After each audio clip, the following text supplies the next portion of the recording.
जय हिंद, जोहार। इस वीडियो में हम झारखंड सरकार के अंतर्गत जो सावित्रीबाई फुले किशोर समृद्धि योजना के बारे में जानेंगे और उसके अंतर्गत फॉर्म भरना सीखेंगे। सबसे पहले आप जान लोगे कि क्लास 8 में पढ़ रहे हो तो कितना पैसा मिलेगा, 9 10 का कितना पैसा मिलेगा। ठीक है, उच्च शिक्षा के लिए 20,000 मिलेगा, कुल मिलाकर के 40,000 मिलेगा। तो कितना किस्त में मिलेगा सभी कुछ जानने वाले हैं। तो यहाँ पे देख सकते हो, यह मुख्यमंत्री सुकन्या योजना के स्थान पर सावित्रीबाई फुले किशोर समृद्धि योजना का कार्यान्वयन तथा एतत् संबंधी संशोधित मार्ग निर्देशित की स्वीकृति दी गई है। जो सुकन्या योजना था उसी का नाम बदलकर सावित्रीबाई फुले योजना रखा गया है। यहाँ पर आगे आप देख सकते हो, इस योजना का उद्देश्य क्या है। महिला सशक्तिकरण, बालिका शिक्षा पर जोर, बाल विवाह प्रथा का अंत, ठीक है, उच्चतर कक्षाओं की बालिकाओं के शैक्षणिक व्यय में सहयोग कर उनके विद्यालय परित्याग की प्रवृत्ति को कम करना एवं उन्हें उच्च शिक्षा हेतु प्रोत्साहित करना, किशोरियों के स्वास्थ्य एवं व्यक्तित्व स्वच्छता हेतु सहायता, किशोरियों की अपने जीवन के संबंध में स्वतंत्र निर्णय लेने हेतु सक्षम बनाना। ठीक है, अब यहाँ पे देख सकते हो आप, कक्षा 8 में नामांकित है आपका नाम तो 2500 रुपये मिलेगा। कक्षा 9 में नामांकित बालिका को यहाँ पर 2500 रुपया, 10 में है तो 5,000, 11 में है तो 5,000, 12 में है तो 5,000। यदि 18 से 19 साल की आयु आपकी पूरी हो गई है तो एक मुश्त आपको 20,000 रुपये यहाँ पर मिलेगा। ठीक है, यहाँ पर यह जो पात्रता है, क्या पात्रता होनी चाहिए, तो यह सहायता माता की प्रथम 2 पुत्रियों को मिलेगा। इसके बाद लाभार्थी की माता द्वारा इसे आशय एवं स्वघोषणा पत्र समर्पित किया जाएगा, जिसे आवेदन के साथ संलग्न करना आवश्यक होगा। ठीक है, यहाँ पर दे रखा है कि इस योजना के तहत सरकारी अनुसूचित जनजाति, अनुसूचित जाति, अल्पसंख्यक एवं पिछड़ा वर्ग कल्याण विभाग झारखंड द्वारा संचालित, महिला बाल विकास एवं सामाजिक सुरक्षा विभाग झारखंड द्वारा संचालित नेशनल चाइल्ड लेबर प्रोजेक्ट के अंतर्गत संचालित इसमें बालिकाओं को आच्छादित दिया जाएगा। योजना के लाभार्थी वे बालिका होंगी जिसके माता पिता केंद्र सरकार इसमें सेवानिवृत्त नहीं होगी, यानी नौकरी में नहीं होना चाहिए, आयकर दाता नहीं होना चाहिए, और बालिका का जन्म प्रमाण पत्र प्राप्त हो उसका फोटोकॉपी लगेगा, माता का आधार कार्ड प्रमाण पत्र हो उसका भी फोटो लगेगा, बालिका के बैंक में पोस्ट ऑफिस में खाता उपलब्ध हो जिसकी छायाप्रति संलग्न करना अनिवार्य होगा। ठीक है, यहाँ पर यदि बालिका के माता संबंधित अभिलेख कागजात मान होंगे, बालिका के माता की मृत्यु की स्थिति में उनके पिता के संबंधित अभिलेख मान्य होंगे, किंतु माता का मृत्यु प्रमाण पत्र संलग्न करना आवश्यक होगा। यदि माता नहीं है तो पिता का लगेगा, लेकिन माता के मृत्यु प्रमाण पत्र लगेगा। ठीक है, यहाँ पे जरूरी चीज़ यहाँ पर दे रखा है, योजना के लाभ हेतु प्रक्रिया क्या है। सबसे पहले आपको फॉर्म भरना होगा। फॉर्म कैसे भरना है वो मैं आपको बताऊंगा, और कैसे ऑनलाइन स्कैन करके आपको कौन कौन सा डॉक्यूमेंट्स लगाना है, इन सभी चीज़ों की जानकारी हम आगे देखने वाले हैं। ठीक है, तो चलिए स्टार्ट करते हैं हम फॉर्म को भरना यहाँ पर शानदार तरीके से। सबसे पहले ये आपको फॉर्म भरना होगा जो कि सावित्रीबाई फुले समृद्धि योजना हेतु आवेदन प्रपत्र है, या फॉर्म भर करके आपको स्कैन करना होगा। तो सबसे पहले आपको यहाँ पर फ़ोटो चिपकाना है, आवेदिका का फ़ोटो, आवेदिका का नाम और पता। जैसे कि यहाँ पर एक बच्ची है, मैं यहाँ पर उनका नाम लिख दे रहा हूँ। मान लीजिए एक बच्ची है जिसका नाम है सीता कुमारी, सीता कुमारी बच्ची का नाम मैं लिख दे रहा हूँ। ठीक है, चलिए यहाँ पे है माता पिता अभिभावक का नाम। मान लीजिए इनके पिता का नाम है यहाँ पर जनक, यहाँ लिखेंगे जनक, जनक और जनक सिंह लिख देता हूँ मैं, जनक सिंह इनके माता का नाम, यहाँ पे पिता का नाम है। ठीक है, नाम सीता कुमारी, पिता का नाम जनक सिंह। ग्राम, ग्राम कुछ भी यहाँ पे जो इनका आपका जहाँ पे ग्राम होगा वो लिखिएगा। मान लीजिए कि इनका ग्राम है सरहचिया तो हम लिख देंगे सरहचिया। पंचायत का नाम, पंचायत जो भी आपका पंचायत भरता है वो लिखना है। मान लीजिए कि मैं पंचायत लिख रहा हूँ वहाँ पर हौसी डिंडरो, डिंडरो लिख रहा हूँ, डिंडरो, डिंडरो पंचायत है। ठीक है, प्रखंड क्या है? तो प्रखंड आप जो भी आपका प्रखंड होगा वो लिख दीजिएगा। मान लीजिए कि मैं यहाँ प्रखंड लिख रहा हूँ चास। जिला का नाम, आपका जिला कहाँ पर है वो लिखिएगा। मान लीजिए कि मैं यहाँ पे लिख रहा हूँ बोकारो। तो ये बेसिक चीज़ है। प्रखंड आपको नहीं पता हो तो प्रखंड आप पूछ लीजिएगा अपने शिक्षक से, अपने माता पिता से, या फिर कोई जानकार व्यक्ति होंगे उनसे प्रखंड का नाम पूछ लीजिएगा, फिर भरिएगा। ठीक है, यहाँ तक कर लेंगे। आगे है आंगनवाड़ी केंद्र का नाम एवं कोड संख्या यदि ज्ञात हो। आंगनवाड़ी का केंद्र का नाम क्या है, उनका संख्या क्या है, कोड। अगला है आवेदिका की विवरणी, जन्म तिथि, जन्म प्रमाण पत्र की संख्या। जन्म प्रमाण पत्र आपको यहाँ पर लगेगा, उसका संख्या यहाँ पर लिखना है। अगला है मतदाता पहचान पत्र की संख्या। यहाँ पर ये जो है वो 18 से 19 वर्ष के लाभ हेतु आवेदन समर्पित है।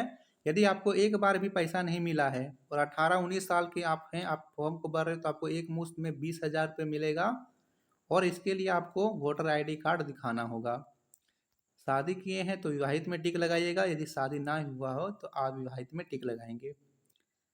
वैसे जितने भी 8, 9, 10, 11, 12 है सभी कोई अविवाहित में ही लगाइएगा जिनका शादी ना हुआ हो। आवेदिका का जन्म कर्म यानी आप प्रथम पुत्री हैं या द्वितीय पुत्री हैं। यदि प्रथम हो गए तो प्रथम में लगाएंगे, द्वितीय को द्वितीय में। आवेदिका का आधार संख्या जो कि 12 नंबर का होता है वो लिखना है। आवेदिका का बैंक, आपका बैंक किस प्रकार का है, पोस्ट ऑफिस का बैंक है या यहाँ पर सामान्य बैंक है, SBI, बैंक ऑफ इंडिया। यदि होगा तो उसमें टिक लगा करके यहाँ पर संख्या लिख देना है। बैंक का नाम लिख देना है ऐसे करके। खाता यहाँ पे जिस भी बैंक में होगा उसका नाम लिख देंगे शाखा के साथ। शाखा का नाम नीचे लिखना है, IFSC कोड लिखना है। ये बहुत ही सावधानी से भरिएगा, ये नहीं कि जल्दी जल्दी में भर दिए और छोड़ दिए, नहीं, सावधानी से भरना है। अगला है आवेदिका के माता पिता का नाम। आवेदिका के माता पिता का नाम, ये भी बहुत ही सावधानी से भरना है। आवेदिका की माता की मृत्यु की स्थिति में पिता का नाम एवं अभिलेख मान्य होगा। माता की मृत्यु प्रमाण पत्र संलग्न करना अनिवार्य होगा।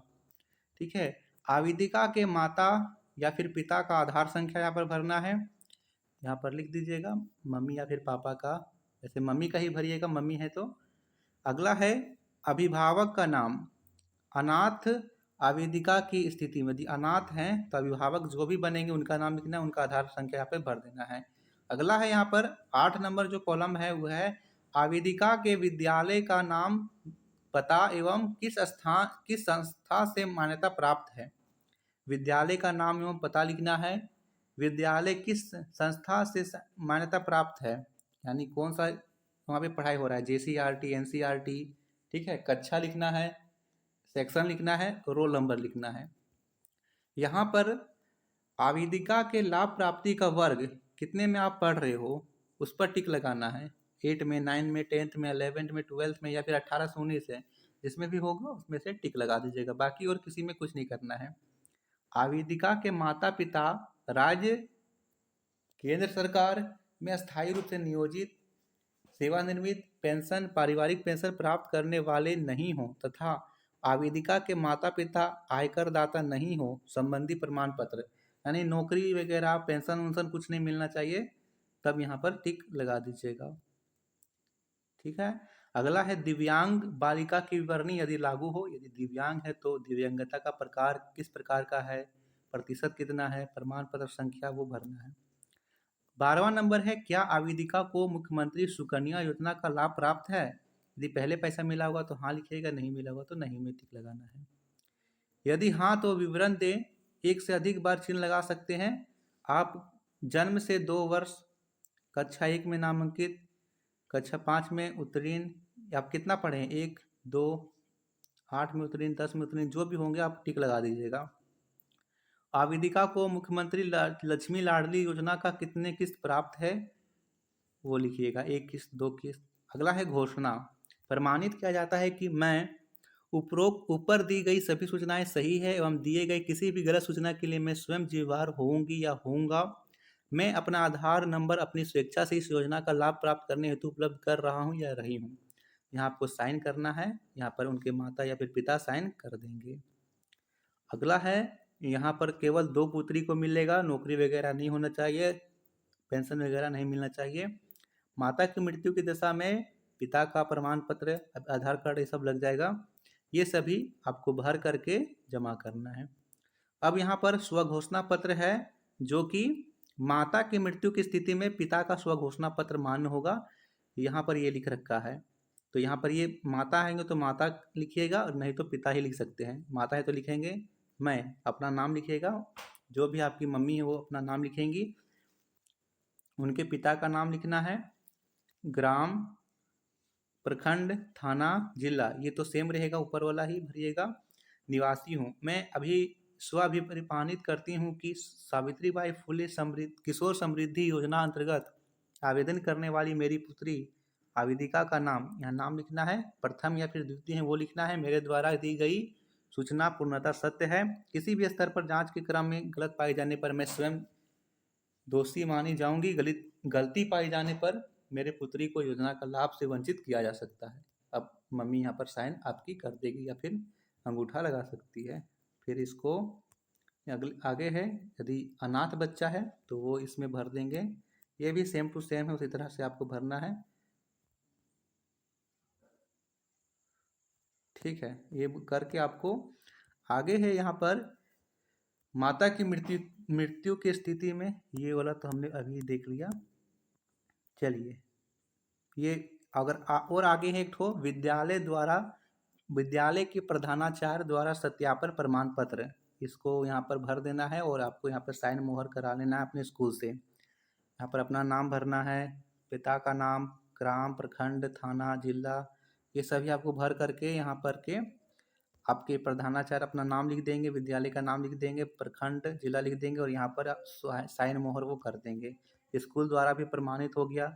अब इतना सब कुछ करके आपको ले जाना है सीएससी सेंटर। समझ लीजिए बात को, आप सीएससी सेंटर चल जाओगे और बोलिएगा सावित्रीबाई फुले का हमको भरना है, वो इस फॉर्म को दीजिएगा। इसके साथ आपको आधार का जेरोक्स लगेगा, दूसरा आपके माता जी का आधार का जेरोक्स लगेगा, आपका आधार का जेरोक्स लगेगा, खाता का यहाँ पे जेरोक्स लगेगा जिस भी खाते का आप दे रहे हो, और अगला यहाँ पर है फोटो लगेगा। इन सभी को ले जा करके दे दीजिएगा। वो लगभग 10-20 रुपये लेगा और आपको ऑनलाइन कर करके दे देगा। वैसे नेक्स्ट वीडियो में मैं ये भी बताऊंगा कि ऑनलाइन खुद से कैसे करना है। यदि आपके पास सुविधा है, कंप्यूटर वगैरह है, तो खुद से ऑनलाइन करना भी मैं सिखा दूंगा। तो वीडियो को लाइक, शेयर और चैनल को सब्सक्राइब जरूर कीजिएगा। धन्यवाद।